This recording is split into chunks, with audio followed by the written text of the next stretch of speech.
Hey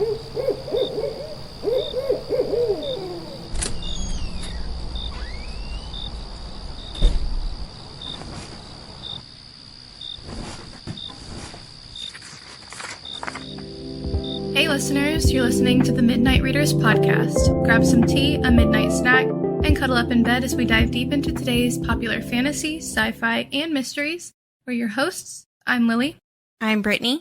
And I'm Christy. This season, we're stepping into 3 standalone worlds. Right now, we're diving into an epic fantasy about ambition, power, and the cost of breaking into a system that was never built for you. That's right, grab your spellograph. We're headed to Tyron. In a city where magic fuels progress and prestige determines worth, brilliance isn't enough. You have to fight for recognition and listen to this podcast. Welcome to a world of arcane research, political maneuvering, and the kind of ambition that doesn't just want a seat at the table, it wants to flip it over. In this episode, we'll be discussing Blood over Brighthaven, chapters 18 to 23, where Tamil, Kara, and Sciona decide to take control of their fate, make some bold moves, questionable choices, and face some dire consequences. Before we get into it, this is your warning for major spoilers ahead. This includes all 3 standalone novels we'll be covering this season and any fan discussions we find online. We're also avid fans of the Moss universe and might accidentally let spoilers slip for other popular romantasy book series as well. Sorry in advance. Like the books, this podcast is rated R, so be warned.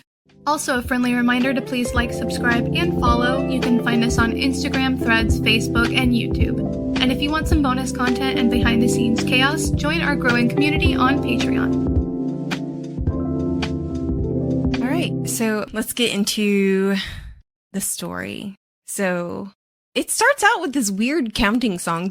Did either of you, understand the meaning of that? I felt like it was the 5 founders that they fucked each other over.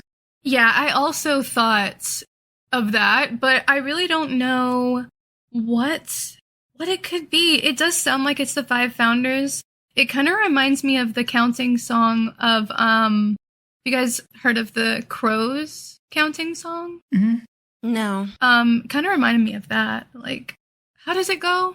It's like 1 for good omen or something like that. It's been a while. I know what the song is. I cannot sing. I'm not. Sorry. It's a nursery rhyme. Mm-hmm. I can hear it in my head. I just can't. 1 for sorrow, 2 for mirth, 3 for a wedding, 4 for a birth, 5 for silver, 6 for gold, 7 a secret never told, 8 for a wish, 9 for a kiss, 10 a bird you must not miss, 11 for hope, 12 for health, 13 beware the devil himself. It's like versions of that. Like, that's one of the versions. I don't know how old that is. I think it's just I don't know. But I think there's different versions of that. Yeah, but the way it was done definitely made it sound like it was, I really felt like it was the 5 founders. That somehow it was some sort of song about their breakup and that Leon the loser was maybe the final one standing. It gave me Ring Around the Rosie vibes because we were all taught that as a kid, and then you become an adult and realize that it's about the Black Death. And you're like, what? But yeah, no, it gave me Ring Around the Rosie vibes. And I was just like, why is this? I don't understand. The sun set on 2 and rose on 1. 1 body sound, 1 decayed. Faith kept the dark at bay, at bay. I don't know. I feel like it's probably related to the story of Leon. If it is connected to the Tyron. The Tyranites, the Tyranians. I forget how fucking... I've already forgotten it again. The Tyranish. The Tyranish. But if it's connected to them, then perhaps it's like the story of Leon, taking things from the Quinn and quote-unquote banishing the darkness. But I'm really not sure. All right. Well, so I think it's, if I remember correctly, it starts off with Kara and Sciona breaking into the Magistry Center. Yeah. Kara is like, you want to stop breathing so weird? You're going to bring attention to us. She's like, can you chill? And she was funny. Oh, God. She was... The penis thing? Yes. She's like, is it a penis thing? She's like, I guess it is kind of a penis thing. Yeah. She could so be part of this podcast. At first, Sciona was like, it's because high mages like to be high or something. And Kara's like, no. It's a penis thing, yeah. And she's like, you Tyrannish have problems. Which, yeah, they do. Yeah. Which is hilarious. And so, like, I think it's funny because so many things in our world are phallic objects. Yeah. So many things are a bit of a penis thing. It's great. Yeah. No. But the moment we have something that represents can't ever say that word, femininity, then yeah, it's a problem. God forbid. But yeah, so they go up to these towers and it's where the spell for the reserve is kept. And I thought that they were going to sabotage it at first, but no, she just adds to the spell. Yeah. And we don't know what she's adding at first. I thought the description of this area was kind of crazy. It really like shows you how much magic they're taking at all times, how many lives they're taking at all times. Yeah. 200 siphoning barrels, each 3 times the height of a grown man. Yeah. Mm-hmm. Massive crazy barrels. Yeah. Yeah, and I thought it was funny that, or not funny, but I don't know if this was kind of indicative of Siona's growth or just that Kara is just that amazing, is how much trust she puts in her. And I mean, she's really just taught her how to do all this, and yet she is trusting her with something so vitally important. And I really thought that was beautiful. Yeah. Mm-hmm. I think she, Tommel has taught her that her assumptions are definitely wrong about the Quinn's work ethic and how smart they are. And I mean, freaking Tommel makes the final calculation in her final spell. Mm-hmm. Yep. And she trusted him with that. In his head. Mm-hmm. In his head, yeah. Yep. I love that. He's the one that makes the final calculation. Yeah. And the city is divided into 40 different grids. 47. 47? 47. That's what I wrote down. I might have been wrong, but that's what I wrote down. Hold on. It says it's a 40 sector grid. Maybe I misheard then. I was like, surely not, unless there was a change. But yeah, but the 40 grid thing to me, when I was first reading this section, I was like, what do they mean they're going to put this spell in every grid? Because at the time, I put together that obviously they wanted to stick it to these guys, but at the time that I was reading it, I was thinking that they were going to kill the archmages. And that didn't end up being wrong. It just wasn't this spell. Yeah, I thought they were just going to kill off the reserve and let it die out. And yeah, I don't know, do something. But I did not I knew she was going to expose the truth to the public, but I didn't expect her to do it the way she did it. Yeah. I also thought that they were going to break the reserve barrels or something. Yeah. But I guess that wouldn't actually fix the problem. It would just take out the resource, and then high mages could just rebuild it. Yeah. While Kara is putting these spells in these spellographs, Sciona also sneaks into the Archmage Supreme's office and steals some spells and goes through his stuff. Okay, I'm sorry. So Archmage Supreme, he sounds like a Burger King burger. Yeah.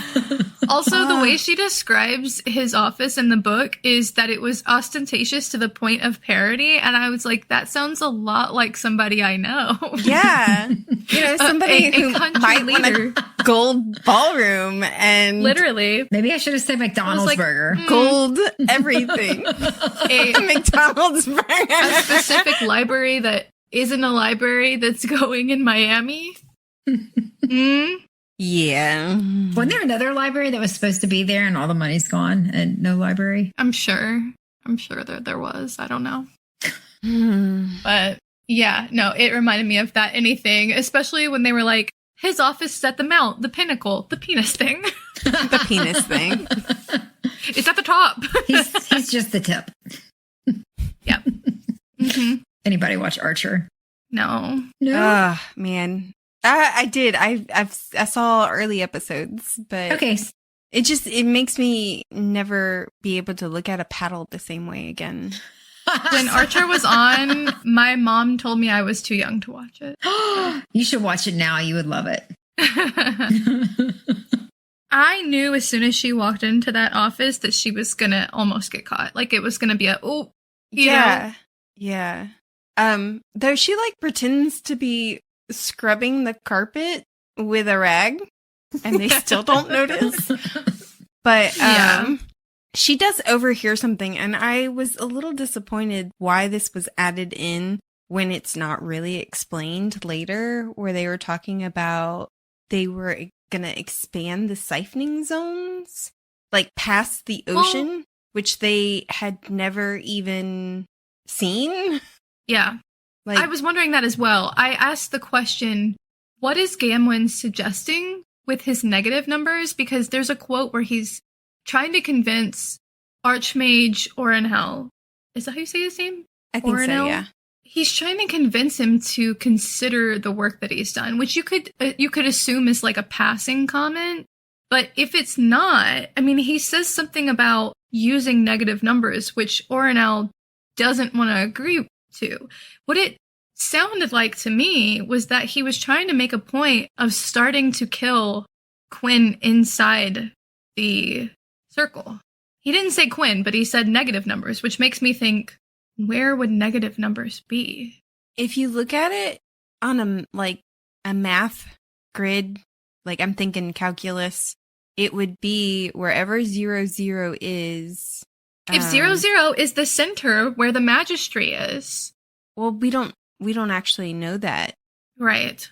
Because it was a number 1 through... Yeah. 1 through like 3,000 or something. So there was not even a 0 on her list. So, and in the center of that, of the 1 to 3,000, that's where Tehran is. So negative numbers, I guess, would be the farthest reach of where they think is past that. But I don't know. Yeah, no, I questioned what that scene is for. I know we're supposed to have a moment of like tension where she almost gets caught, but I was like, what is this? Does this mean anything? Is it meaningless? Like, what is he trying to propose? Does it have anything? Now, I will say, like, there are some things in this book that I think there are like meaningless, like little tidbits. Like the Paramus thing to me about her father being there at the end, to me felt like it didn't really do anything for the story. It didn't. Maybe I'm wrong. I mean, it gave me a quick thrill, but as I was saying, I don't think he suffered enough. He could have been dead and it wouldn't have bothered me at all. Like, for me, it wouldn't have changed anything about her character, or I don't know, maybe I'm wrong about that, but I just wonder why she included...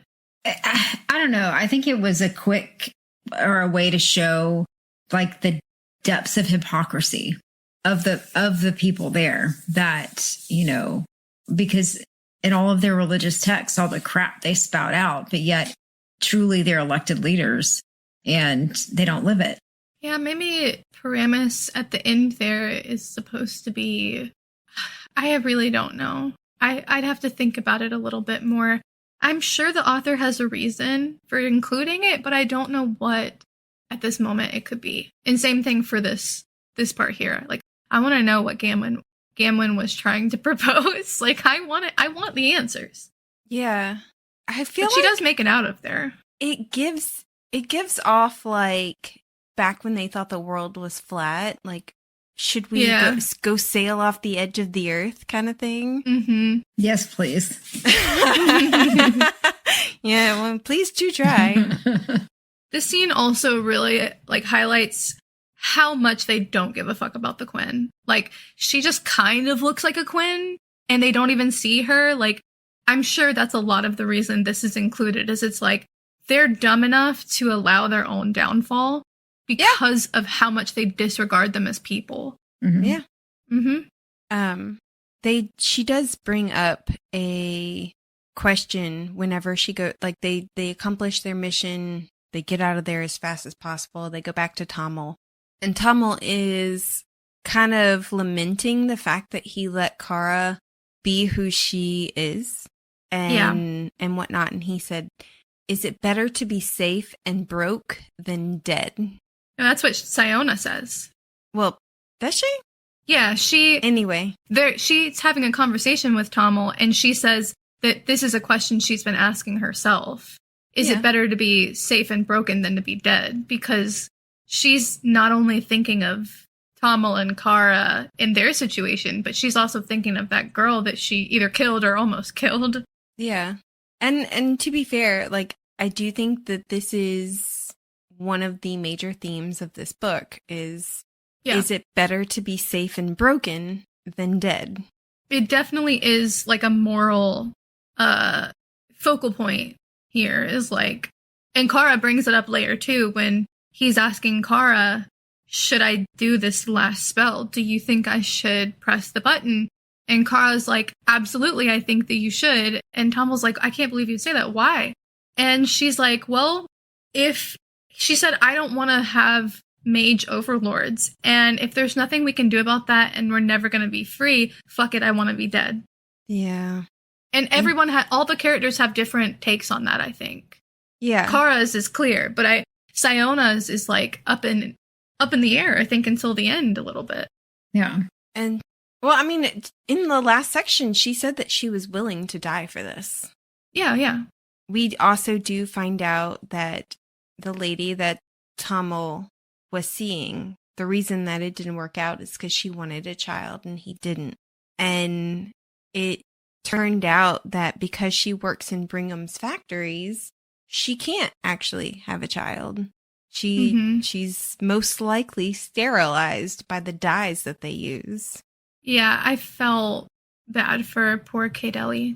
I was like, she just wanted a baby, a family. I thought it was interesting that Siona's response here was just no. Like, no, I don't even want to think about it. She just said no. And I think Sciona at this point is probably like, how much worse can it get? You know what I mean? Like, Yeah. But that's a good question to bring up, is if you were in this type of situation as a Quinn and knowing what you would face, would you choose to bring a life into the world or not? Yeah, I mean, that is a good question. I mean, Tommel clearly, when he's discussing this with Sciona, he did not want to do that. He did not want to have a baby. He could not even fathom doing it again, especially in the world that they were living in, whereas Kate Ellie clearly didn't see it the same way. Like, I'm sure some people see it as like a sign of hope, you know? Yeah. Well, I mean, there's plenty of women in today's world who are like, I can't bring a baby into this. I can't afford to bring a baby into this, much less subject a baby to the world that we live in. Well, even if you think about it in the way that, and that this part didn't make sense to me, because if energy is what you're looking at sourcing, then why would you not want them to have children? Because all you would have to do is kick them outside the barrier, and then you don't have too many in the city, and you've got an endless supply of energy. I mean, it's sick to think about, but when you put yourself in their shoes, why would they not do that? Remember when at the beginning, it is against their religion for a parent to be separated from their child. Well, they're also supposed to seek the truth, but they don't actually like adhere to their religion. True. I would say, to answer maybe your question, Christy, there's a part when Siona's talking to Brigham and when she kind of confronts him about the textile factory, and the way that he puts it is like the opposite. Is he thinks that they're having too many children, that they're multiplying like rabbits. He's like, yeah, the less Quinn that we're producing, the better. And I kind of agree with you that I would think that they would want more Quinn babies because the more labor that you have, the better, right?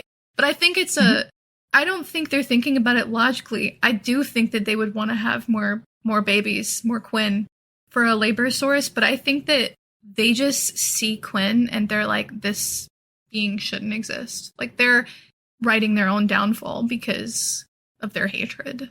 Yeah. Yeah. You know? They're not thinking it through. I mean, clearly, we see throughout this last section, none of them are thinking this through. Like, this doesn't serve them either to continue living life like this. Like, they eventually will burn out and run out of things to take energy from.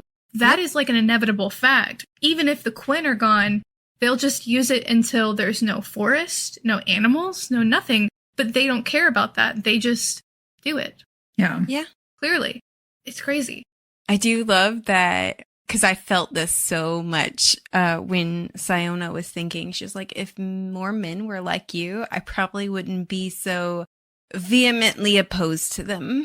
Yeah. I was like, yes. I feel that. There's also the conversation Sciona has with Tamil about Paramis, and I think it is really enlightening about, I don't know, who he is as a character. He's such a, it made me think this book kind of flips a typical movie book trope on its head, where it's like, I'm trying to think of one that is an example, but I can't off the top of my head. But usually the hero is a man, and he's more like Sciona. He's harsher. He doesn't care about other people. He cares about his work. He cares about, like, his progress. And then the foil to him is the woman who is maybe not as well off, or maybe not as, educated, quote unquote. And she's the one that has like the mystical feminine knowledge, she's the one that's like, have you thought about it this way? And she changes him, quote unquote, for the better. And then at the end of the story, he is like a martyr for the greater good. And then the woman is the one that's left in the end of the story.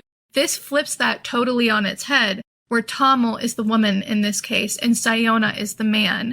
And Sciona is an interesting, like, character for that reason, because she's like all of these things that people don't associate typical female characters with, which is like part of the point, right? The interesting thing about this book is the feminist part is that it's not a classic do-gooder woman, I guess. Like, she's not innately moral. She's just a human being, and she also wants power, and she also has an ego, and she also, makes mistakes. Like, she's the naive one in this situation. She goes into this thinking, like, I can show them by doing my hard work, and they'll get it. Like, my people are not bad people. And then Tamil's the one that's like, this isn't going to work. You know what I mean? Yeah. I just thought it was interesting. Like, I was reading this last part of the book, and I was like, normally this is the other way around in a lot of stories. So for an example of that, I've been rewatching Star Trek Discovery lately. Oh my gosh, I love Star Trek. And in Star Trek Discovery, the engineer who is trying to make a new engine, a new way to fly in an instant, he is very, at the beginning at least, he is very, my work is the only thing that matters. I'm so brilliant. Yes. And I think both Tilly and Michael play the emotional foil to him. I mean, honestly, in the movies, the Star Trek movies, Spock is the guy character. And, God, I can't think of her name. What is her name? His love interest? Uhura. Thank you. Uhura is the female that's like, you can be emotional. Like, you can look at this a different way. I don't know. Even you could argue that, what's his face? Kirk is also that for him. But anyway, the point I'm making is this book is done really well for flipping that narrative on its head a little bit. Like, Sciona at the end is still, in a lot of ways, like, not a perfect character. And I kind of love that. Like, she's frustrating at sometimes, but she thought it would work out, and Tommel knew that it wouldn't. Yeah. You know? I mean, I'm a fairly pessimistic person, so I always think the worst, and it's mostly to prepare myself for when the worst happens. But, you know, you always kind of hope a little bit that the best would happen. Yeah. Even though you know it's not. She was naive. She had not experienced what Tommel had experienced, so there's no way she could have. In a lot of ways, it doesn't make sense for her to make the smarter decision, you know? Yeah. Well, is Farron's Feast like Thanksgiving? I just had that quick question. Like, did y'all get Thanksgiving vibes from it? It does sound like a harvest festival of some sort, yeah. But at, you know, Farron's Feast or whatever, they have their presentations. Renfield goes first because, of course. And then those motherfuckers ask... Those motherfuckers I can't believe she has to sit next to him. Yeah. After he did that assaulted to her. I know. And they have the gall to say, do you have anything to add to his presentation? Yeah. And I was like, excuse me? His? I think it's so funny that she must have known that they would wait till the end to call her. Oh, yeah. Like, or potentially even overlook her, because she planned this so that at noon her spell would go off and she would have like the last say there. So she must have known, like, oh, they're definitely going to overlook me until the very last second. Oh, yeah. And the funny thing is the men in this book and in the men in real life who follow this attitude, that they're sitting there like women are governed by emotions. But it's this kind of thing where they're like, do you want to add to his presentation? Then I'm like, y'all are governed by your emotions more than any woman, because you are so butthurt that a woman can have her own presentation or have her own agency or do something on her own that you're like, no, I need to attach it to a man. I don't think that's it. I don't think that it is their butthurt emotions. Well, no. What I'm saying is I think deep down it isn't that they think women are more emotional. I think that is just their excuse and their reasoning. Agreed. For keeping women away from decisions like that. But what I truly think it is I think that men like that know that a woman they're going to have more integrity in those choices. And they're going to find the path that has more integrity. And men like that are too fucking lazy to do it. They want the quick and easy way. They're too lazy to actually find that path. So instead of having to find that path for themselves to compete with a woman, instead, they would rather keep women out of it. And then they're free to be lazy and then still get credit for something great. I mean, I agree with you, but I'm not saying that they're trying to say that because we're emotionalists or you know, whatever. I'm just saying, I feel like men who do this are more emotional and more driven by their emotions, especially since women are being told all the time that they are driven by their emotions. So we learn to control ours, that they are controlled by their emotions. And I just want to strangle them. Well, I think that's the case again with men like that, with people like that, not just men, but people like that. I think it's a mirror. I think whatever they accuse somebody else of is actually what they are. Yeah. Projection. Yeah. I mean, look at what Renthorn says to her when she's sitting right there next to him. He calls her a little slut for like punching him in the face. It's like, is she sitting there calling you names while, you know what I mean? Like, you tried to attack her. It's like your immediate reaction was to be super over the top, emotional, react to her instead of ignore her or allow her to have her moment or whatever. No, you had to react. It's called jealousy. The fact that she can literally sit next to him and not strangle him. It's like proof positive that women are not driven by their emotions. We feel them and we are informed by them. But we don't necessarily supposedly make all of our decisions based on them. I just think it's so funny that they assumed she would have nothing to offer. When they saw what she could do, they are so in their fucking head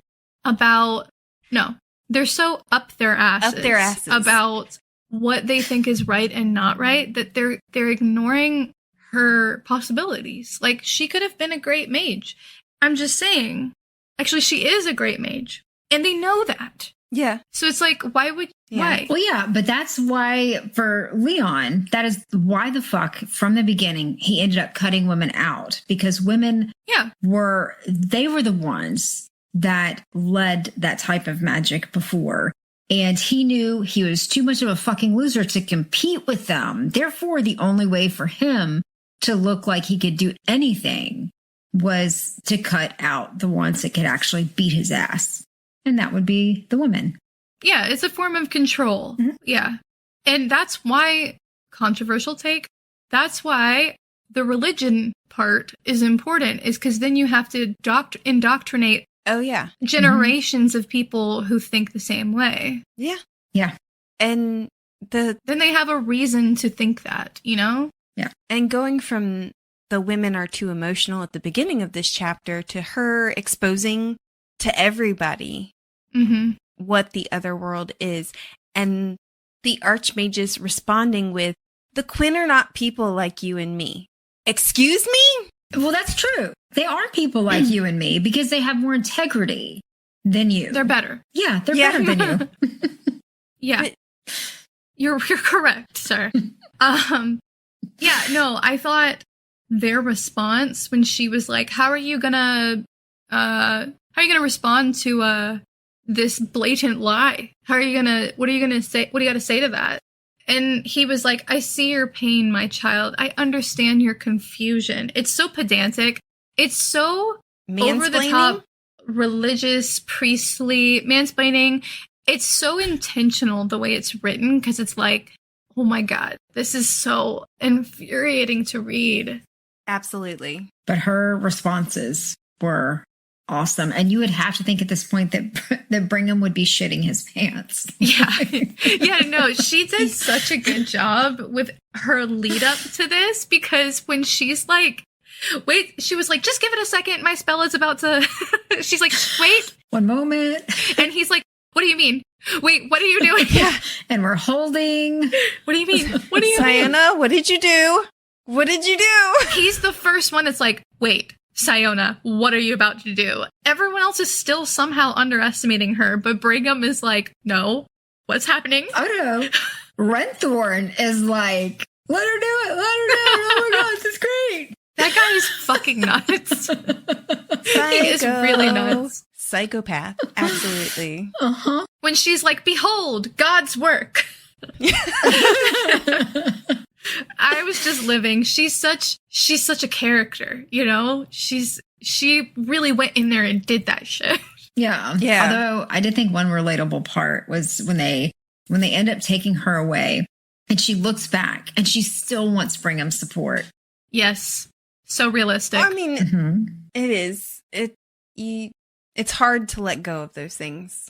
It gets easier over time, but especially when they start showing who they truly are, which is what she had to do at his house. Mm-hmm. But yeah, once we get to his house, the conversation she has with Brigham later at his house, which is my least favorite chapter because I'm left with a lot of complicated feelings there, but her feelings for who Brigham is as like a parental figure are very relatable to me.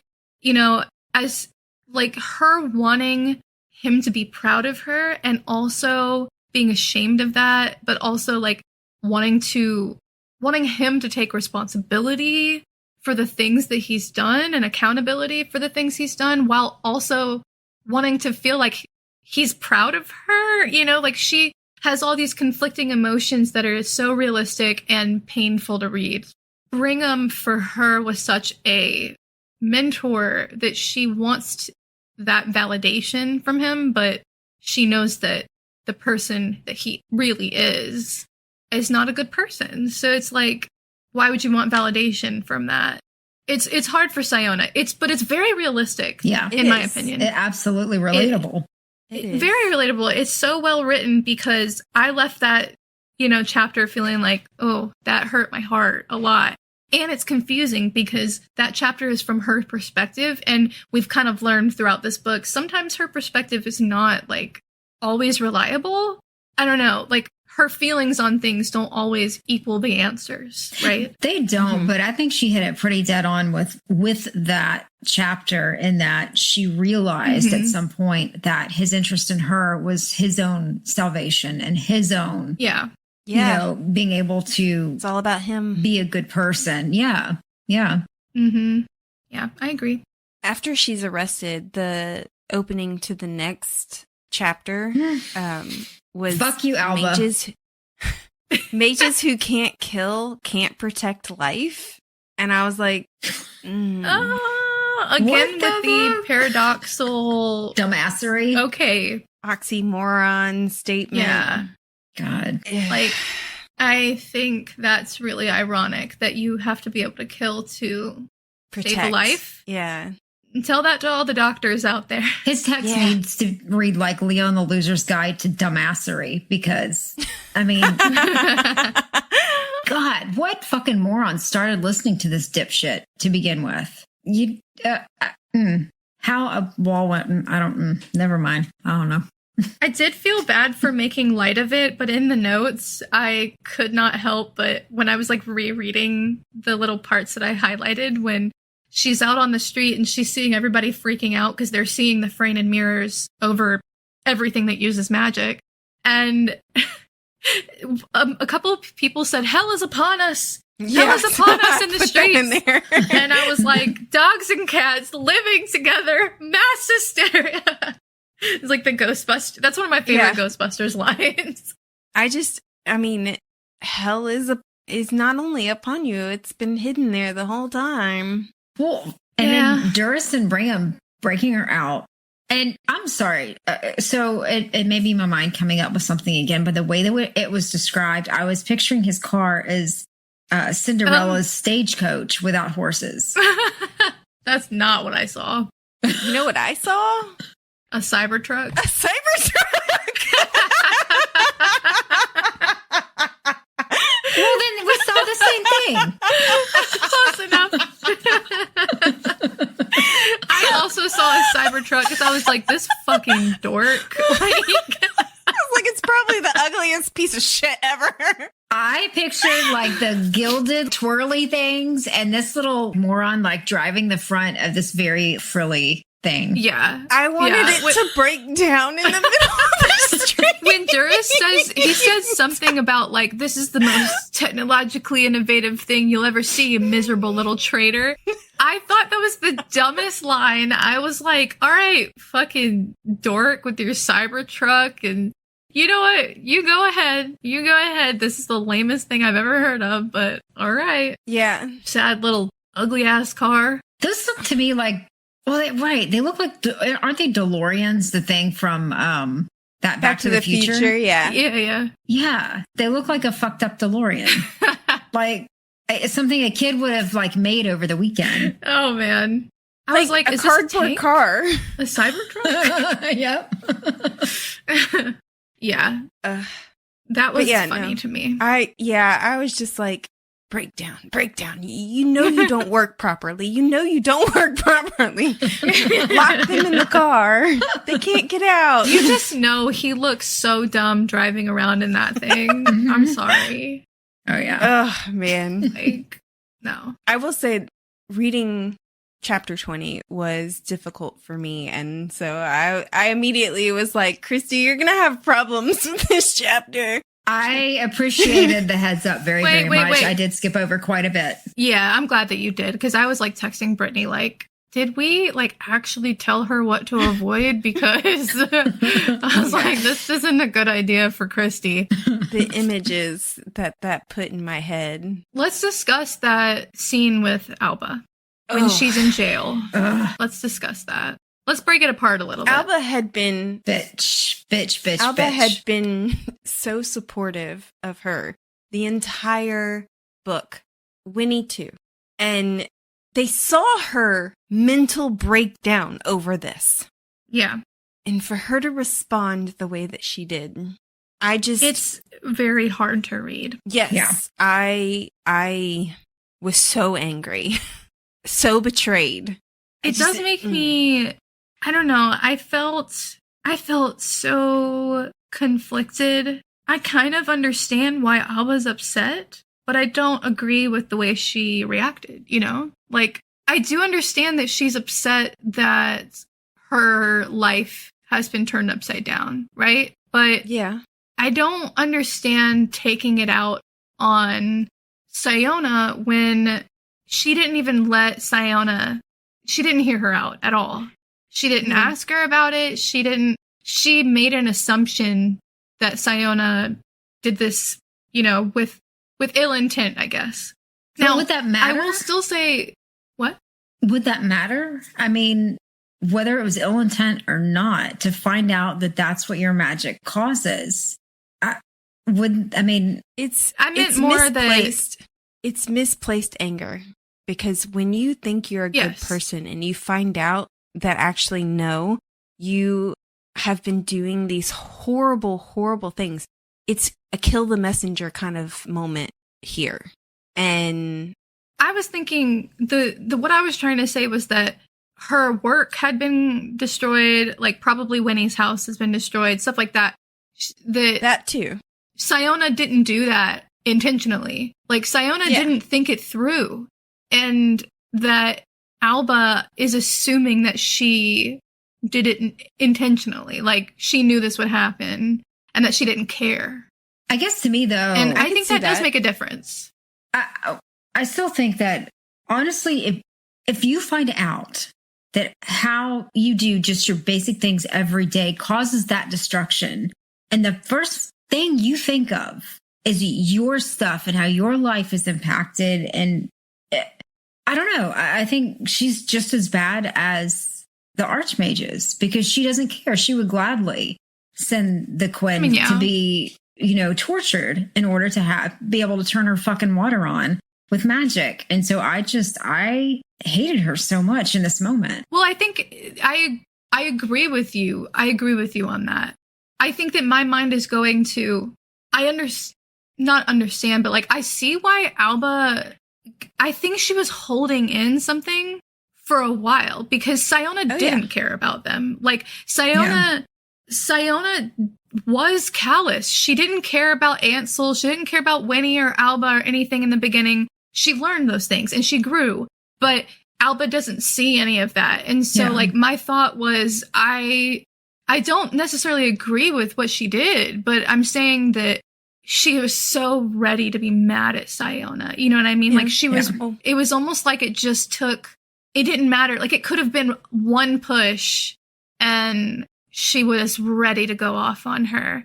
I agree. I do agree, though, with your thought that this is really what you're worried about. But that also makes sense. Like, I also felt the same way, like both of you, where, yes, I did feel like Alba was feeling unappreciated and this was the final straw, that she just finally lost it. I've been there. Yeah. And then I also feel like, you know, she's been shown that she is causing destruction, and all she can think is, oh, I have so little. And she says this, I earned what I got. Yeah. And it's displaced anger as well, because she can't be mad at herself. I mean, she can be, but she can't be mad at herself, and she can't take her anger out on herself, and she can't take her anger out on the mages and society and how society has made her a murderer. But she can, like, here's Sciona right in front of me. I can take my anger out on her and blame her for everything. Yeah. And I don't know. I think that my mind kept going to Sciona as a character is so interesting to me, because she had been that callous and she had been, you know, neglectful of people that loved her. And I don't necessarily think that it should have ended this way, but it does make me wonder, what if it didn't, even if she had not used this spell and like revealed to people what was going on in the way that she did, how would Alba and Winnie have reacted to her if she just decided to talk to them? And it wouldn't have been good, right? Like, it just makes me wonder about that part of Sciona. I don't know. I don't know what else I'm saying, but yeah. I mean, that's what my mind is on. I think they would have reacted in a way of simply saying we can't that, oh, it's too bad. That's really upsetting, but that's just the way it goes. And, I just keep quiet about it. Don't rock the boat, I think is how they would have reacted. I think also for Sciona, she had to witness that girl dying for her to truly believe that that's what she was doing. So I think for a lot of people, you need that. There's no faith in, like, you have to put it in front of them like that. Yeah. They don't want to believe it. So you have to shove it in their faces that this is what reality is. Yeah. And even then, sometimes they don't believe it. I just hate it's just an illusion. Fake news. I hate for Sciona that she felt that the people that loved her, though, had kind of turned on her, Yeah. I mean, but she had a new family, though. I wouldn't go that far. I think that Tamil and Kara specifically didn't want to go that far with her because they knew how much it would hurt. They knew that this couldn't end well.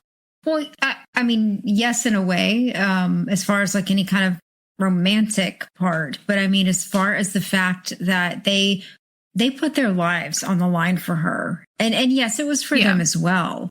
But they were willing to put their trust in her as well, even though it could mean death for them. And so, I felt like they really earned the title of family in that way. Not necessarily like a romantic, she's the mommy part of it, but as a family. Well, I didn't mean it that way either. But it's like, but yeah. I feel like the three of us, I consider y'all my family. I also consider my family, even though they say things very much the way Alba betrayed Sciona on a regular basis. I consider y'all my family too. I just mean that there was like there were multiple scenes where Tamil specifically made decisions not to attach himself. You know what I mean? I don't know. I don't think that doesn't mean that he doesn't love her, because he does, but I think Tamil cared about her, but I don't know if I would go so far as to say that they became a found family. Yeah, that was my thought. Well, in my mind and in the book I read, they became in the book I read. I'm sorry, I'm not trying to be a party pooper. Not at all. It was her, like, they were enemies, basically, who ended up working together. And if they had more time, they might have become family. Yes. But they weren't at that stage yet.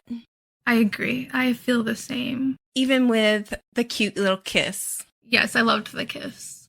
But I think it's kind of important that it ended the way that it did, because I think that ultimately Sciona's story and Tamil's story are parallel stories that had to come together at some point, and that they had to end the way they did. Like, I don't think it should have ended a different way. Like, I don't want them like together or whatever at the end, or even like a found family at the end. I think that the things that Sciona did that hurt Tamil, I think, are much harder to forgive than, you know what I mean? Like, it would take a long time, I think, for that to make sense. So I'm surprised to hear that you liked the kiss, because when I read that part, because you had said at one point before you would be really upset if they put them as like romantic interests in the book. And so I kind of thought you might not like that part. I think I was worried it was going to go a different direction. Not necessarily that they would share a moment, because I liked that there was a shared moment, but I was worried that it would take away from the important parts of the book, and that's not what happened. So I felt like it was a good addition. Like, they have a shared moment, and it's a nice thing between them, but it doesn't take away from the story for me. Okay. I was really worried that it would. Like, I didn't want it to end on a a kiss and a sunset, if that makes sense. I felt like that would be cheap. Yeah. It's not a happy ending kind of book. No. Yeah. For nobody. Yeah. It's not and they lived happily ever after. Sorry, I feel like I'm rambling a lot tonight. I had so many feelings for this book. Yeah. Well, moving past her being in the jail that I told you I've been watching Star Trek. They had her in jail. Brigham comes and takes her under house arrest because apparently even her being a traitor is enough for house release when they've got because she's a high mage. Yeah, when they've got Quinn to put in the jails. Yeah, their priorities are not normal. Right. Okay. No. I felt like this part was more as a vehicle to get Brigham's actual, like his take on it and his part of it versus an actual necessity in the story. I agree. I think that he took her out of there selfishly, like he has done everything. Well, he's got plans to try to convince her to be like, yeah, I'm sorry, my bad. Yep. But I agree with you, Christy. I do think it's partially a vehicle to like get them to sit down and have a discussion about all the feelings she has for him as a mentor and a parent and like whatnot. Yeah. I will admit I had like panic like leading up to this. Like when he takes her out of the jail, I was like, if this is about to get weird, I'm going to be so mad. Like, I can't remember if you guys said it or if Rachel said it because she was reading the book too. But somebody mentioned that they thought maybe Brigham could be like in love with Sciona or something. And I was like, not us. Fuck that. Fuck that. He's too in love with himself. But I think it showed us kind of who he was. And that was the intention of that storyline, was so that we could see more of him in his element in his house. To get his excuses. And just, yeah. Yeah. It's interesting that his house is vacant, just like he is on the inside. It's like, well, this chapter starts off with children are your legacy, and he's notoriously childless. Yeah. And yeah.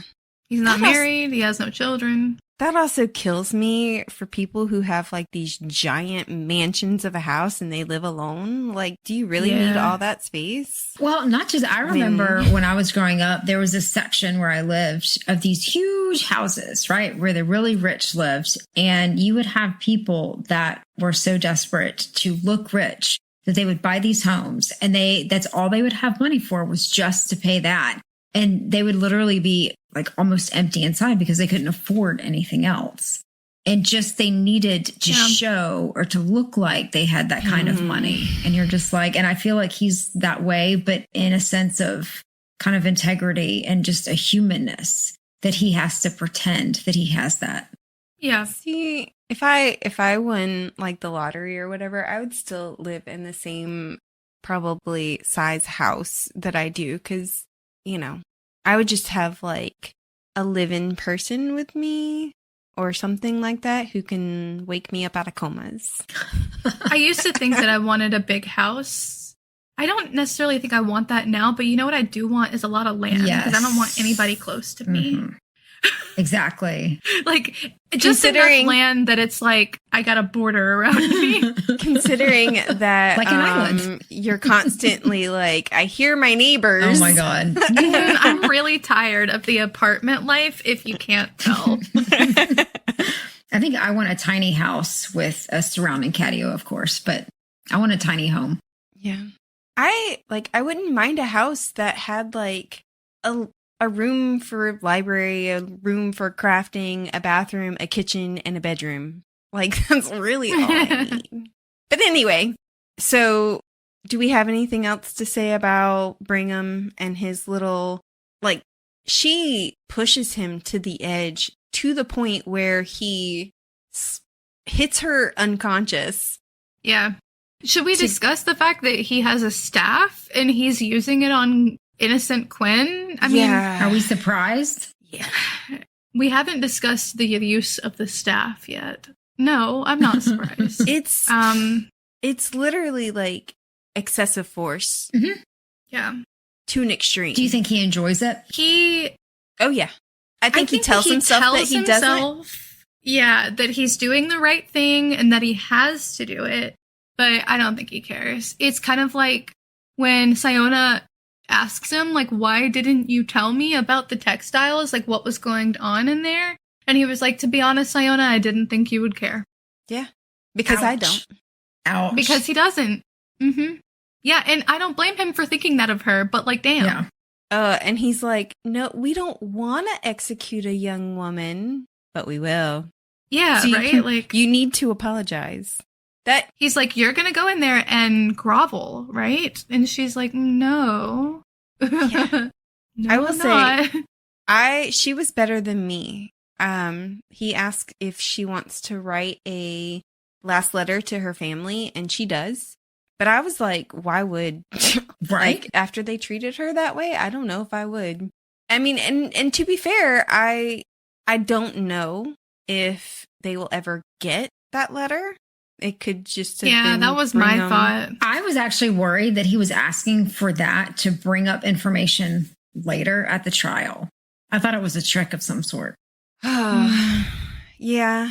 I think he's just playing a role that he thinks he has to play, and the this is how he thinks it's supposed to look. Yeah. Or it could have been that he was looking for a way to get her, like if she could express some sort of love for her family or protectiveness of her family, that he could use that to force her to apologize. Yeah. Well, absolutely. I hope that Winnie and Alba come to their senses and regret every word and every action. I like your smile when you're saying that. They can't take it back. I hope they suffer a little bit. Yeah. And I hope they suffer a lot if they don't. Anyway, but so we do go to the trial. All the mages are there except for Renthorn and Mordred. And the second they said that Renthorn and Mordred were there, I was like, did they figure it out? Did they know? Like, yeah, I was like, guess who's missing? What? And the councilwoman. I know why Renthorn was missing. Because as people were doing magic, it was going over their heads what was happening, and he was probably running from screen to screen to watch it. Oh my God. Right? The fucking freak. He does say that he was probably just tapping the reserve himself. Like, that's all he needs to do. But that sounds dirty. Just saying. Sorry.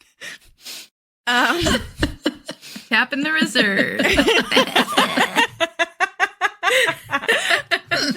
This is fucked up considering the topic. yes, it is. But anyway, I thought that he probably figured. Christy's like, that sounds dirty. He's such a freak. Like, honestly, he became one of my favorite characters because he's such a weirdo. Like, I never knew what was going to come out of his mouth. Like, I was like, oh my God, what the fuck? Because he's chaos? He's fucking crazy. Oh, yeah. I didn't like what he did to Sciona, of course. I'm not saying that. I'm just saying, like, every time he was in the book, I was like, what the fuck? Like, I didn't know what he was going to do. Like a wild card. What's going to happen next? Yeah. But yeah, no, I immediately was like, did he go, okay, yeah, so Sciona's going to have something up her sleeve and I'm not going to go. And then the councilwoman wasn't there and somebody else that I don't think was important, which was an interesting choice. Leonite. Yeah, Leonite. They didn't allow the only female councilwoman and the only Leonite to be there. That was the implication. Because unless they chose not to be there, but I think that the implication is that, no, they didn't let the female city chair in. They let Paramus in, though. Thank God. Although they didn't know it was, they didn't know that was her dad, which that gave me joy. The whole like, hey, Dad. Fuck you. Father. It did, but now come to think of that, she then unwrapped his ass like a minute later, so then he couldn't really experience the embarrassment. I know. Yeah. That was disappointing. Yeah. That was disappointing. I wanted him to suffer more. And right. nobody outside of that room got to hear anything that was said there. So it's not like that information got to go out into the world unless Winnie tells people. Yeah, I thought, what a waste of a character. Like, I kind of felt like I wanted something more out of that, you know? But yeah. It's a short, you can only do so much in a standalone. I understand. Yeah. But I mean, they unanimously Unanimous. Yeah. Including Brigham. Yeah, I was not shocked, but also like, damn, you really fucked her over. Well, I'm glad she killed him. I think, though, the way that it made it sound, or the way that she thought about it, was that he would have known at that point he would have to choose death if he wanted to remain in the high ranks. So it wasn't really a choice for him. Yeah, that was my I don't thought. think it was actively him like, wow. Yeah, absolutely. Yeah. And then she took that poison, and I was like, I would have at least thrown it in somebody's face or something. Like, I wouldn't have been so willingly. And then the spell was enacted, and I was like, that's there why it you is. took it. Yeah, because it didn't matter. That's why you took it. So you didn't feel anything as you were unraveled, which, well played. Yeah. Well played. Yeah.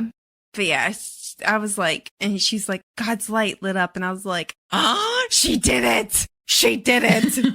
It was a crazy moment. I was like, oh my God, mic drop. Yeah. Yeah. I think they would have killed her even if she had groveled personally. Like, if she had been like, I'm so sorry, I was wrong, they would have killed her. She was a woman who dared to enter their ranks. Of course they would have killed her. Yep. And they are such cowards. They ran over each other trying to escape this room as if they could escape. Yeah. As if they could. Hilarious. The monster that they created. Yeah. But one heartbreaking part of that was as she's dying and she's thinking about that she belonged there with those greedy men because she was at least a more honest monster, but yet she was still a monster. Yeah, it's heartbreaking. I thought that was, Yeah. Though she had come so far, but she was like, this is where I have to be. This is where I should be. For her, it was her penance. Mm-hmm. Yeah. And she always wanted to be the architect of the barrier extension, and she does get to be that. She wrote the spell, and she gets to be part of the energy that and she fed it. Yeah. Expanded it. And to her credit, when she first shows them what she's been working on, they're like, oh my God, this is fantastic. You've done amazing. Like, she gets some credit, which probably makes her feel a little good for like half a second. But yeah, and I think this is the part, to me at least, that I felt like that she considered Tommel and Kara her found family, is because she cared enough about them and about both of them to not get the glory, for it to be Tommel that truly did the final stroke. That, I just thought that for her was an incredible growth. Yeah, there's a moment between them that he reflects upon in the next chapter when he's thinking about what she said, and it's that she cares more about him and his soul, like what he feels comfortable with doing in the end, than she cares about her work. Yeah. And that's big. That's the huge thing for her. That's like, she has made that jump. She's progressed. Her growth comes to that end, is like, she learns how to love. She learns how to put herself to the side. Yeah. Yeah. And it's like the closest she'll get to an I love you. Mm-hmm. Yeah. And as, the Magic Center is being lit up, Tommel and Kara are nearby, and they're both like, why are we crying? Yeah. He's like, you're crying because you're human. Yeah. I mean, there are certain people that I don't like that, I'll be sad if they die. There are people that I will be celebrating when they die. But when he asks Kara if they should do the final spell, and she's like, if you don't do it, I fucking will. Yeah, I'd rather die fighting. That is like me to a T. I will go out in a blaze of glory. That is so you. It really is. Like, I can't I can't stand feeling helpless. So, you know. I definitely think I'm the Tommel in the situation. I'm the one that's like, should we do that? Like, and one of you is like, I think we should light him on fire. Like, I pretty much burn everything down. So if we're the angel and the devil, then it's Christy and Brittany on one shoulder and me on the other shoulder. Like, I'll be in the middle because I'll be like, yes, we should do that. But then we'll also feel guilty about it. And I'm like, fucking burn it. Smash his face in. Yeah, and Christy's like, light it on fire. Put it out. Light it on fire again. Burn it. But then feel guilty. Oh, man. So we do find out that Renfield and Mordred did kind of, at least Renfield anticipated the spell happening, and he tracked the spellograph to Tommel and Kara. And Renthorn. His name is Renthorn. I don't. Not anymore. It's Archmage Supreme. He's the next quarter pounder. Yeah, for like 5 seconds. He's sitting there like, I'm the Archmage Supreme. Mordred, bow down to me. We're going to be like killing people right and left. It's going to be fun. And this is going to be awesome. We're going to be, really is nuts. Mighty gods. Yeah. And He's got the pickles on that. Yeah.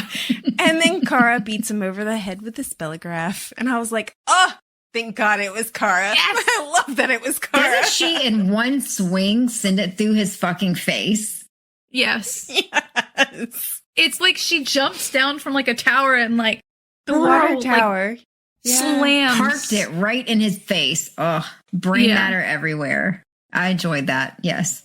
And then she beautiful. And then she kicks it again, like for like final measure, because he makes some noise. She's like, anyway, like, yes, Kara. I felt that. And yes. they do let the Archmage Supreme Mordred live. And Tommel uses Siona's words in order to like use this for good. Yeah. This is energy. Use it for good. We're not going to kill you yet. I do think it's interesting that Mordred the 10th it's like deeply ironic that he's the one that ends up alive in the end. Like, especially since he was just the legacy hire. Yeah. Which sucked. He's definitely like the figurehead that they put in place to control, you know? Like, I do think it's also funny that I don't know who would end up helping him rule this fucking leftover that is Tehran, but he can't recreate any of the spell work that Sciona did. He can't recreate the reserve. He can't like fix any of this. So it's even better that he's like an archmage, but he's the head because he's like the shittiest archmage ever. So like, yeah, it doesn't even matter. Yeah. And the councilwoman, it would be him and the councilwoman. And this is one part, because you had asked about if there was any parts of this that we felt like it wasn't answered. And I think that would be the only part is truly the direction that Tehran goes after this. Do they continue to try to, because I'm sure they have some people there that can at least help them with the siphoning to start to rebuild. And would they do that, or are they going to go a different route? Maybe take down the barrier and live side by side with the Quen? That's the question. Well, at least the barrier does provide warmth. So I doubt that they get rid of it because they'd all freeze to death. Yeah. Because they've never experienced the barrier ends up widening, and Sciona theorizes that the reserve will stop.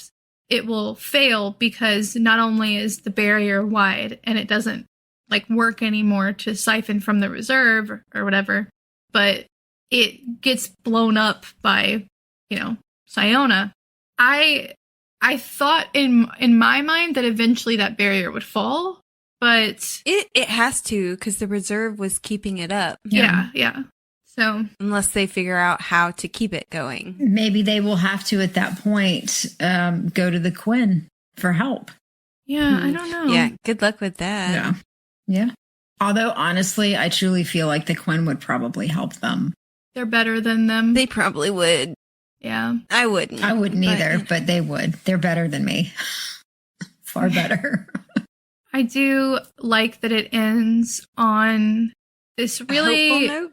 Yeah, it's like it's very bittersweet. It's like heartbreaking and hopeful. It's like watching Tamil and Kara leave the city with all these other Quinn. They're like joining them as they go, and they have to fight their way out because there's still barrier guards and Tiranish that are guarding the non-existent barrier. Which is dumb to me, because don't they want them out anyway? Why stop them from leaving? I don't know. But yeah, I don't know. Control, just the fact of control. But Kara... And punishment. Yeah.